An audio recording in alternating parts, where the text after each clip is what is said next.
Perkenalkan, nama saya Siti Fatimah dengan NIM 111222031, Prodi Manajemen, Fakultas Bisnis dan Ilmu Sosial, Universitas Dian Nusantara.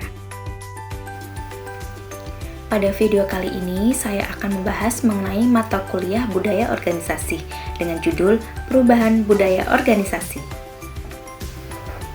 Sebelum masuk ke pembahasannya lebih lanjut, kita perlu tahu dulu nih, apa itu perubahan budaya organisasi. Setiap organisasi pasti memiliki budaya yang menjadi pedoman untuk anggotanya dalam bekerja dan berinteraksi. Namun, seiring perkembangan zaman, budaya tersebut perlu diperbarui supaya organisasi dapat beradaptasi dan juga relevan. Perubahan budaya organisasi adalah proses transformasi mendasar dalam nilai-nilai, keyakinan, sikap, dan juga perilaku yang menjadi ciri khas organisasi beroperasi. Proses ini melibatkan budaya lama menuju budaya baru yang lebih selaras dengan visi misi dan juga tuntutan lingkungan eksternal organisasi. Nah, itu tadi merupakan definisi perubahan budaya secara umum.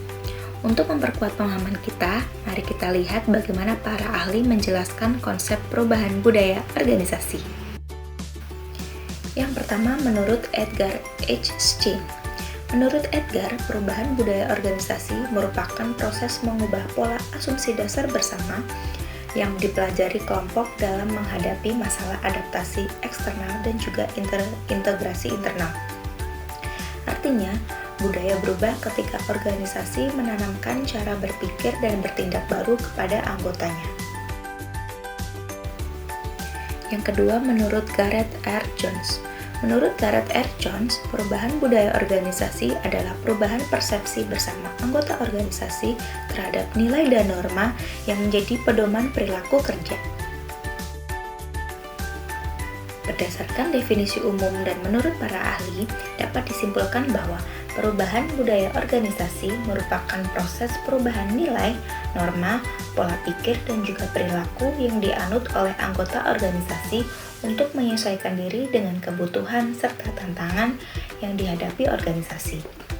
Nah, perubahan ini tidak hanya mengubah aturan dan juga prosedur kerja, tetapi juga mengubah cara individu memahami, merasakan, dan juga menjalankan perannya dalam organisasi.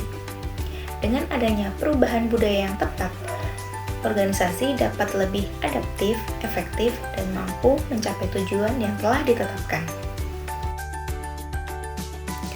Setelah memahami apa yang dimaksud dengan perubahan budaya organisasi, selanjutnya adalah perubahan budaya organisasi memiliki peran penting. Apa saja? Yang pertama yaitu menyesuaikan diri dengan perubahan lingkungan. Dunia bisnis, teknologi, dan kebutuhan masyarakat terus berubah. Organisasi perlu mengubah budaya lama agar mampu beradaptasi dengan perubahan zaman, seperti digitalisasi, persaingan global, dan juga perubahan perilaku konsumen. Budaya yang fleksibel membuat organisasi lebih siap menghadapi tantangan baru. Yang kedua yaitu meningkatkan kinerja organisasi. Budaya kerja yang positif dapat mendorong semangat kerja, disiplin, tanggung jawab, dan juga produktivitas karyawan. Jika budaya lama menghambat kinerja, maka perubahan budaya diperlukan agar hasil kerja organisasi meningkat secara keseluruhan. Yang ketiga yaitu mendukung pencapaian visi dan tujuan, di mana budaya organisasi berfungsi sebagai pedoman perilaku anggota. Jika budaya sudah tidak sejalan dengan visi dan strategi organisasi, maka perlu diperbarui agar seluruh anggota bergerak ke arah tujuan yang sama. Yang keempat yaitu meningkatkan inovasi dan kreativitas. Budaya lama yang terlalu birokratis dan kaku sering menghambat ide baru. Perubahan budaya yang lebih terbuka, kolaboratif, dan menghargai gagasan akan mendorong inovasi serta kreativitas anggota organisasi. Yang kelima yaitu memperkuat kerja sama tim. Perubahan budaya dapat menciptakan hubungan kerja yang lebih harmonis antar bagian atau departemen. Nilai kebersamaan, komunikasi terbuka, dan saling mendukung akan meningkatkan efektivitas kerja tim. Yang keenam yaitu meningkatkan kepuasan dan loyalitas karyawan, di mana budaya organisasi yang sehat membuat karyawan merasa dihargai, nyaman, dan memiliki kesempatan untuk berkembang. Hal ini meningkatkan loyalitas serta menurunkan tingkat turnover. Dan yang ketujuh yaitu menjaga kelangsungan hidup organisasi. Organisasi yang tidak mau berubah biasanya tertinggal dan beresiko gagal bertahan. Perubahan budaya yang menjadi langkah strategis agar organisasi tetap eksis, kompetitif, dan berkelanjutan dalam jangka panjang. Setelah memahami pentingnya perubahan budaya organisasi, selanjutnya kita perlu mengetahui apa saja faktor yang menyebabkan perubahan budaya organisasi itu terjadi. Yang pertama ada faktor internal, yaitu faktor yang berasal dari dalam organisasi itu sendiri. Faktor tersebut yakni perubahan kepemimpinan dan juga perubahan strategi perusahaan. Perubahan kepemimpinan yaitu ketika terjadi pergantian pemimpin. Biasanya akan terjadi perubahan dalam gaya manajemen, budaya kerja, serta pengambilan keputusan. Perubahan ini dapat membawa dampak negatif dan juga positif. Kemudian yang kedua yaitu perubahan strategi perusahaan. Yaitu perubahan strategi biasanya terjadi karena adanya evaluasi kinerja atau perubahan kondisi pasar. Misalnya, perusahaan yang awalnya fokus pada bisnis offline beralih ke digital untuk meningkatkan daya saing. Selanjutnya yaitu ada faktor eksternal. Ada 3 yaitu globalisasi, perkembangan teknologi, dan juga persaingan bisnis. Yang pertama, globalisasi. Globalisasi membuat batas antar negara semakin terbuka, sehingga perusahaan dapat menjangkau pasar yang lebih luas. Namun, globalisasi juga meningkatkan persaingan karena perusahaan harus bersaing dengan perusahaan dari berbagai negara. Yang kedua yaitu perkembangan teknologi. Penggunaan teknologi dapat meningkatkan efisiensi, produktivitas, dan juga kualitas layanan. Oleh karena itu, perusahaan harus mampu beradaptasi dengan perkembangan teknologi agar tidak tertinggal. Yang ketiga yaitu persaingan bisnis. Persaingan yang ketat mendorong perusahaan untuk terus berinovasi dan meningkatkan kualitas produk dan juga jasa. Perusahaan harus mampu memahami kebutuhan pasar dan juga menciptakan keunggulan kompetitif agar dapat bertahan dalam persaingan. Netflix, aplikasi ini tidak asing lagi bagi kita, khususnya saya sendiri karena setiap bulan selalu berlangganan. Perusahaan Netflix ini mengalami perubahan dalam budaya organisasi. Netflix ini awalnya hanya perusahaan yang menyewakan DVD, namun kemudian bertransformasi menjadi platform streaming digital. Perubahan ini dipengaruhi oleh perkembangan teknologi dan juga meningkatnya persaingan di industri hiburan.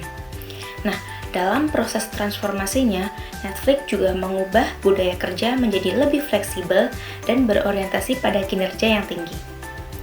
Hal ini menunjukkan bahwa kombinasi faktor internal seperti strategi dan juga kepemimpinan, serta faktor eksternal yaitu teknologi dan juga globalisasi, dapat mendorong perubahan budaya organisasi secara signifikan.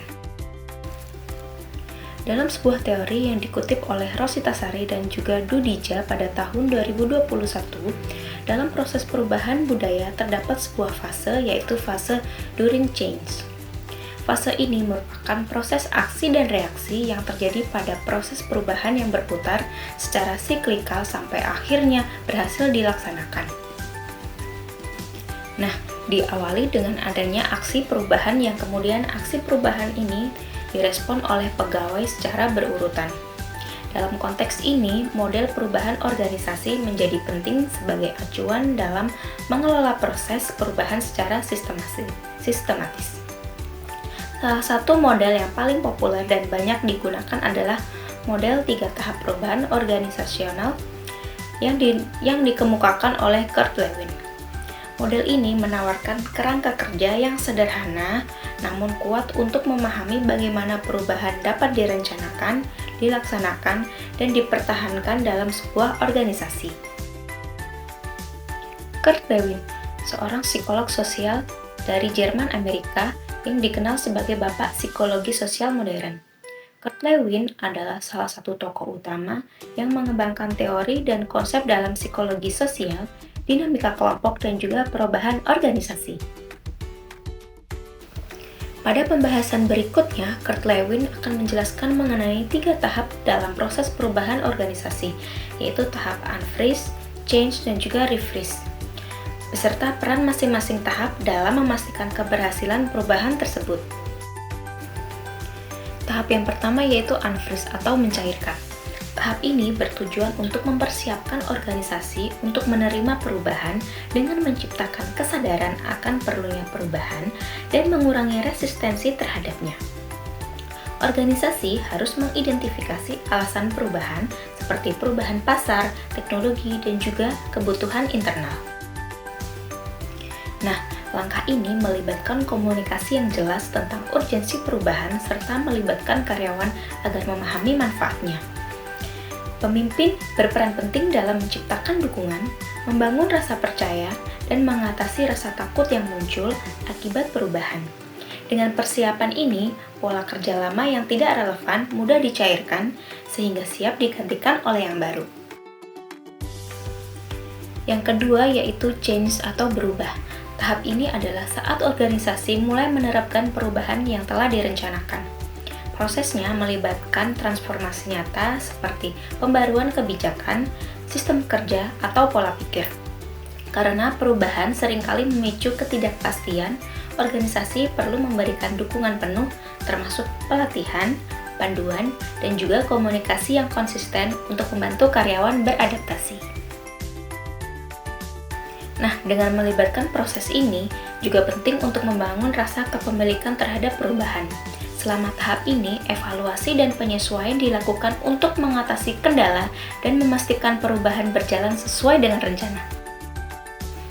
Yang ketiga yaitu refreeze atau membekukan kembali. Tahap terakhir ini memastikan perubahan yang diterapkan menjadi bagian permanen dari organisasi. Nah, pola kerja atau sistem baru ini distabilkan dengan membentuk kebiasaan baru, memperkuat prosedur, dan mengintegrasikan perubahan ke dalam budaya kerja. Dengan menerapkan 3 fase perubahan Lewin ini, maka dapat membuat kekuatan pendukung semakin banyak dan kekuatan penolak semakin sedikit. Pendekatan metode Lewin ini penting karena tidak hanya mempresentasikan pendekatan struktur yang bernilai dari manajemen perubahan, tapi juga efektif untuk membantu pengguna untuk mengetahui sampai mana pencapaian pengguna dapatkan dalam arti proses perubahan berbeda yang pengguna jalankan dan akhirnya untuk lebih baik lagi dalam mengikuti kecepatan dunia perubahan. Manajemen memiliki peran yang sangat penting dalam membentuk dan mengelola budaya organisasi. Mereka bertindak sebagai arsitek yang merancang dan membangun fondasi budaya, sekaligus sebagai pemimpin yang menginspirasi dan mengarahkan seluruh anggota organisasi untuk bergerak menuju tujuan bersama. Di antara peran manajemen dalam perubahan yaitu yang pertama merumuskan visi dan misi, di mana berfungsi sebagai fondasi budaya sekaligus mencerminkan nilai-nilai inti yang ingin diwujudkan oleh suatu organisasi. Yang kedua yaitu membuat kebijakan dan prosedur. Artinya, disusun selaras dengan nilai-nilai tersebut guna memberikan pedoman perilaku yang jelas bagi seluruh anggota organisasi. Yang ketiga yaitu menjadi pemimpin yang inspiratif, yaitu menjadi teladan dengan menanamkan integritas, empati, dan juga komitmen terhadap visi perusahaan. Yang keempat yaitu menjalankan komunikasi yang efektif, artinya menyampaikan nilai-nilai secara konsisten, mendengarkan masukan, dan juga membuka saluran diskusi yang terbuka.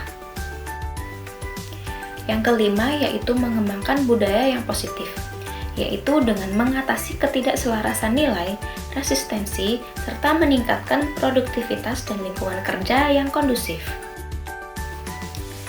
Strategi implementasi budaya baru adalah serangkaian langkah terencana yang dilakukan oleh organisasi untuk menerapkan nilai, norma, dan perilaku baru agar dapat diterima dan dijalankan oleh seluruh anggota organisasi. Budaya organisasi sendiri merupakan sistem nilai bersama yang menjadi pedoman perilaku dalam mencapai tujuan organisasi. Strategi implementasi ini penting karena budaya tidak bisa berubah secara instan. Diperlukan proses yang terarah dan juga konsisten, serta tanpa strategi perubahan budaya bisa gagal. Selain itu, budaya yang selaras dengan strategi organisasi akan meningkatkan efektivitas dan kinerja suatu perusahaan. Ada beberapa bentuk resistensi atau perlawanan terhadap perubahan budaya, yaitu yang pertama, culture of denial atau pengingkaran. Munculnya persepsi tentang pengingkaran komitmen perusahaan kepada karyawan untuk tetap mempertahankan lingkungan kerja yang kondusif. Yang kedua yaitu culture of fear atau ketakutan, yaitu ditandai dengan munculnya kekhawatiran, stres, dan juga depresi, serta takut terhadap dampak perubahan yang akan terjadi. Yang ketiga yaitu culture of cynicism atau sinisme. Munculnya persepsi bahwa perubahan budaya hanya rekayasa sebagian orang dan tidak sungguh-sungguh serta hanya untuk kepentingan sebagian pihak saja. Yang keempat yaitu culture of self-interest atau mementingkan diri sendiri. Munculnya sikap dan perilaku mementingkan diri sendiri dengan mencari peluang di luar perusahaan. Yang kelima yaitu culture of distrust atau ketidakpercayaan. Munculnya perasaan saling curiga terhadap sesama mitra kerja dan juga kepada eksekutif. Dan yang keenam yaitu culture of enemy atau ketidakstabilan sosial, di mana munculnya perubahan sosial akibat perubahan gaya kepemimpinan, sikap, pola pikir, dan perilaku yang lama. Dalam penelitiannya, Harris dan Okbona pada tahun 1998 mengatakan bahwa keberhasilan perubahan budaya salah satunya bergantung pada kuat tidaknya kultur dan subkultur perusahaan yang sekarang ada. Faktor lain yang berpengaruh terhadap keberhasilan perubahan budaya adalah kemauan para anggota organisasi untuk berpartisipasi dalam perubahan. Dari kedua faktor ini, Harris dan Okbona mengidentifikasikan adanya 9 kemungkinan reaksi karyawan terhadap perubahan budaya organisasi. Yang pertama yaitu active acceptance. Karyawan menerima perubahan apa adanya. Di sini karyawan setuju untuk berubah, mau mengadopsi perubahan dan mau berpartisipasi dalam perubahan tersebut tanpa mempertanyakan apakah perubahan itu perlu atau tidak. Kondisi ini terjadi ketika karyawan mempunyai kemauan yang tinggi untuk berubah dan di sisi lain kohesivitas subbudaya organisasi relatif rendah. Yang kedua yaitu selective reinvention. Terjadi ketika kemauan karyawan untuk berubah moderat, yaitu tidak tinggi dan juga tidak rendah, tetapi kohesivitas subbudaya organisasi rendah. Selective reinvention ini bisa diartikan sebagai reaksi karyawan terhadap perubahan budaya di mana karyawan menunjukkan tendensi untuk mendaur ulang secara selektif beberapa elemen budaya yang sedang berlaku seolah-olah menjadi budaya yang baru.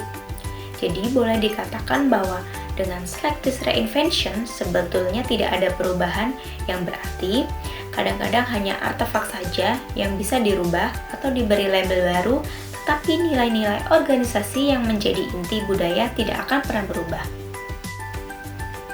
Yang ketiga yaitu reinvention. Respon ini terjadi ketika kemauan karyawan untuk berubah dan kohesivitas subbudayanya rendah. Reinvention bisa diartikan sebagai pura-pura menerima perubahan karena pada dasarnya tidak ada elemen budaya yang berubah. Budaya yang ada hanya ditata ulang seolah-olah membentuk budaya baru. Tidak seperti pada selective reinvention yang mendaur ulang sebagian komponen budaya. Pada reinvention, pendauran ulang ini dilakukan secara menyeluruh. Jadi bisa dikatakan bahwa reinvention ini merupakan bentuk reaksi karyawan yang lebih radikal dibanding dengan selective reinvention. Yang keempat yaitu general acceptance. Secara umum, karyawan menerima perubahan terjadi karena kuatnya keinginan untuk berubah, tetapi tingkat kohesivitas subbudaya cenderung moderat. Dengan general acceptance ini, karyawan mempunyai tendensi untuk menerima perubahan hanya terhadap sebagian komponen budaya karena pada dasarnya mereka tidak mau berubah penjiwaan mereka terhadap nilai-nilai dan juga keyakinan yang ada. Berbeda dengan selective reinvention yang lebih mengandung unsur pendaur ulang budayanya. General acceptance ini mengandung unsur menolak sebagian budaya yang ada, terutama pada komponen luar budaya organisasi. Yang kelima yaitu dissonance, yaitu ketika keinginan untuk berubah dan kohesivitas subbudayanya relatif moderat. Respon ini diartikan sebagai a state of cognitive imbalance, artinya ketidakseimbangan kognitif akibat adanya usaha perubahan budaya. Kondisi ini ditandai dengan kebimbangan karyawan antara menerima dan juga menolak perubahan dan tindakan-tindakan karyawan yang tidak konsisten. Yang keenam ada general rejection, yaitu penolakan secara umum adalah bentuk dari respon karyawan terhadap perubahan budaya. Respon ini terjadi ketika keinginan untuk berubah rendah, tetapi kohesivitas budayanya moderat. Berbeda dengan general acceptance yang mau menerima perubahan meski tidak sepenuhnya, general rejection ini adalah secara umum menolak perubahan yang ditandai dengan ketidakpercayaan karyawan terhadap pimpinan organisasi dan penolakan untuk mengadopsi budaya yang baru. Yang ketujuh yaitu reinterpretation. Terjadi jika keinginan berubah dan kohesivitas subbudaya sama-sama tinggi. Reinterpretation bisa diartikan sebagai reaksi atas perubahan budaya yang ditandai dengan kecenderungan untuk menerjemahkan budaya yang baru dalam bentuk pengembangan nilai-nilai organisasi dan juga pola perilaku yang sesuai baik dengan budaya lama maupun budaya yang baru. Di sini, para karyawan akan berusaha untuk menyesuaikan perilakunya agar selaras dengan tujuan perusahaan. Yang kedelapan ada selective reinterpretation. Respon yang terjadi jika keinginan karyawan untuk berubah moderat, tetapi tingkat kohesivitas subbudaya sangat tinggi. Respon ini disebut selective reinterpretation, yang bisa diartikan sebagai reaksi perubahan yang melibatkan penolakan terhadap perubahan secara selektif, melakukan reinterpretasi terhadap beberapa atribut budaya. Dibandingkan dengan reinterpretation yang cenderung radikal, selective reinterpretation ini melibatkan beberapa perubahan saja. Yang kesembilan yaitu active rejection, yang terjadi jika keinginan berubah sangat rendah dan sebaliknya kohesivitas subbudaya yang ada sangat tinggi. Di sini, karyawan serta-merta menolak perubahan budaya, baik cara yang digunakan maupun komponen budayanya. Nah, active rejection ini dengan demikian merupakan kebalikan dari active acceptance dan oleh karenanya, active rejection ini merupakan reaksi yang paling tidak diharapkan. Secara umum, Paul Beth menawarkan 4 pendekatan perubahan budaya. Yang pertama yaitu pendekatan agresif. Perubahan budaya dengan menggunakan pendekatan kekuasaan, non-kolaboratif, membuat konflik, sifatnya dipaksakan, sifatnya win-loss, unilateral, dan juga menggunakan dekret. Menurut Schein, disebut pendekatan struktural karena mencabut akar-akar budaya yang ada. Yang kedua yaitu pendekatan jalan damai. Perubahan budaya dilakukan secara kolaboratif, dipecahkan bersama, win-win, integratif, dan memperkenalkan budaya yang baru terlebih dahulu sebelum menggantikan budaya yang lama. Yang ketiga yaitu pendekatan korosif, yaitu perubahan budaya yang dilakukan dengan pendekatan informal, evolutif, tidak terencana, politis, koalisi, dan mengandalkan networking. Budaya lama sedikit demi sedikit dirusak dan diganti dengan budaya yang baru. Dan yang keempat yaitu pendekatan indoktrinasi, yaitu pendekatan yang bersifat normatif dengan menggunakan program pelatihan dan juga pendidikan ulang terhadap pemahaman budaya yang baru. Dampak perubahan organisasi ini bisa berupa positif dan juga negatif. Dampak positif yaitu berupa kinerja meningkat. Budaya organisasi yang positif termasuk nilai kolaboratif, inovatif, dan terbuka. Terbukti meningkatkan kinerja, produktivitas, dan juga retensi karyawan karena adanya rasa dukungan dari perusahaan. Di sisi lain, mengakibatkan adaptasi lebih cepat. Budaya organisasi yang adaptif, terbuka, dan inovatif secara langsung meningkatkan motivasi serta komitmen karyawan dalam menghadapi tantangan eksternal. Kemudian dari segi dampak negatifnya adalah adanya konflik internal, di mana resistensi organisasi terhadap perubahan seringkali memicu konflik antar divisi dan persaingan kekuasaan yang menghambat proses transformasi perusahaan.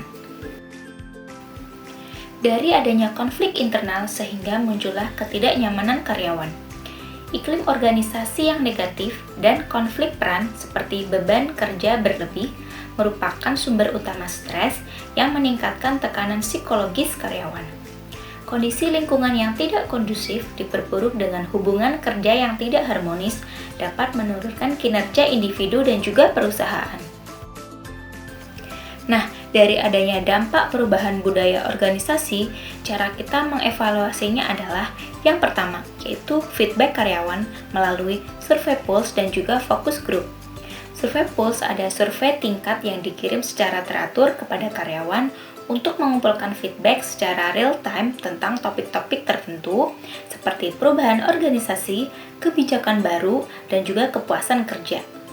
Kemudian, untuk fokus grup adalah forum diskusi kecil di mana sekelompok karyawan secara terbuka berbagi pemikiran, perasaan, dan pengalaman mereka tentang budaya perusahaan.